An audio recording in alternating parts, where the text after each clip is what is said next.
Friends, ഇന്നലെ നമ്മൾ കുഴിമതിക്കാട് ചെറക്കടവ് എന്ന സ്ഥലത്തെ കാഴ്ചകളൊക്കെ കണ്ടായിരുന്നു. അപ്പോൾ ആ കാഴ്ചകളുടെയൊക്കെ ബാക്കിയാണ് കേട്ടോ ഇന്ന്.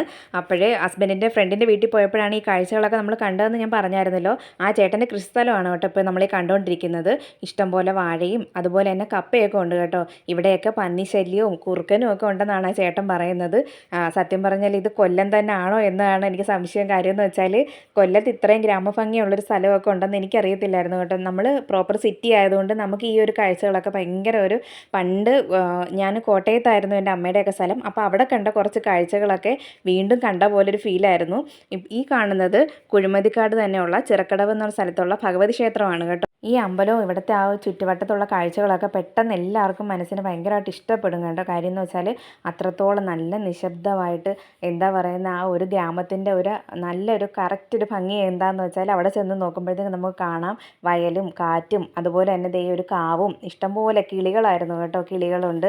അതിൻ്റെ സൈഡിൽ കൂടെ ഒരു നല്ലൊരു കടവ്, അതായത് ഒരു കുഞ്ഞു നദി പോലെ ഒഴുകുന്നുണ്ട് കേട്ടോ. ഇതൊക്കെ കാണുമ്പോഴത്തേക്കും ഏതൊരു പ്രകൃതി ഭംഗി ആസ്വദിക്കുന്ന ആർക്കായാലും ഇത് ഇഷ്ടപ്പെടാതിരിക്കത്തില്ല. ദേ പോകുന്ന വഴിക്ക് റബ്ബർ തോട്ടത്തിൻ്റെ ഇടയ്ക്കൂടെ ഒഴുകുന്ന ആ ഒരു കടവൊക്കെ എന്ത് ഭംഗിയാണെന്നറിയാമോ. ഇത് കരിയിപ്പറ ഇലയം റൂട്ടിലുള്ള കടവാണ്.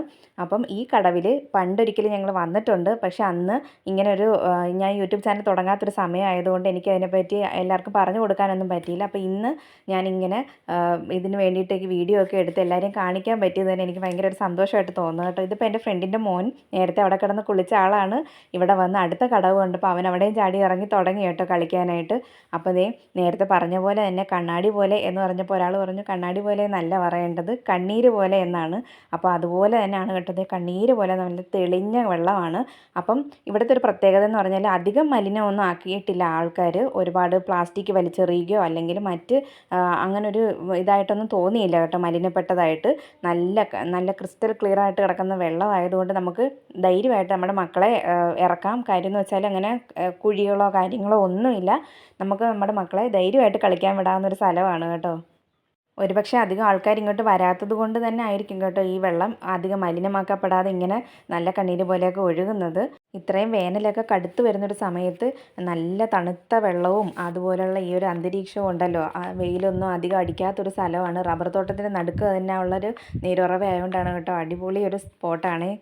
ഞങ്ങൾക്ക് ഒരുപാട് ഇഷ്ടപ്പെട്ടു. കാര്യം എന്ന് വെച്ചാൽ അധികം ആൾക്കാരോ ബഹളങ്ങളോ ഒന്നുമില്ലാതെ നല്ല ശാന്തമായ ഒരു സ്ഥലവും നല്ല തണുത്ത വെള്ളവും കാര്യങ്ങളും ഒക്കെ ആയതുകൊണ്ട് തന്നെ മക്കൾക്ക് സേഫായിട്ട് കളിക്കാനും പറ്റിയൊരു സ്ഥലമാണ് കേട്ടോ. ദേ അവിടെ കിടന്ന് എത്ര കുളിച്ചിട്ടും അവർക്ക് മതിയാവുന്നില്ല. അപ്പോൾ അവിടെ സ്ഥിരം കുളിക്കാൻ വരുന്നൊരു മോനാണ് ദേ ഇപ്പോൾ ഈ ചാടിയത്. അപ്പോൾ ഈ സ്ഥലവും ഇവിടുത്തെ ആ ഒരു അന്തരീക്ഷവും കാര്യങ്ങളും ഒക്കെ കണ്ട് എല്ലാവർക്കും ഇഷ്ടപ്പെട്ടെങ്കിൽ തീർച്ചയായിട്ടും എല്ലാവരും ലൈക്ക് ചെയ്യണേ.